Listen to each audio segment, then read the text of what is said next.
আপনার লাগেজগুলো সব আপনার রুমে পৌঁছে দিয়েছি। আমার লাগেজ রুমে নিয়ে গেছে কেন? আমি তো রুমে থাকবো না, আমি আমার বাড়িতে থাকবো।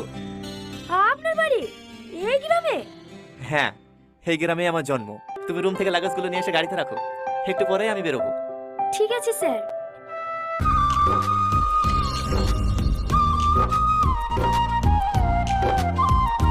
আপনাকে গ্রামের লোকজন কিভাবে দেখছে দেখেছে? মনে হচ্ছে যেন জীবনে কোনো পুলিশ দেখেনি। আসলে 6-7 বছর পর গ্রামে ফিরছি তো, তাই আন্টি গেলে আসবে বলছিলেন যে? নিয়ে আসবো। আগে ঘরটা ঠিক করে তারপরে। এটা আপনার বাড়ি? হ্যাঁ, এখানে আপনি থাকবেন? এখানে থেকে যে সুখ আমি পাবো, সেই সুখ আমি কোটি টাকার ঘরেও পাবো না। যাও, তুমি বাড়ি যাও। বাড়ি যাবো মানে? আগে সব পরিষ্কার করবো, তারপরে বাড়ি যাবো। না না, তোমাকে পরিষ্কার করতে হবে না, আমি করে নেবো। আমি থাকতে স্যার পরিষ্কার করবে, আমার খারাপ লাগবে না? যান, আপনি ব্যাগগুলো নাকি ভিতরে রাখেন, আমি কারোবার থেকে ঝাঁটা নিয়ে আসি।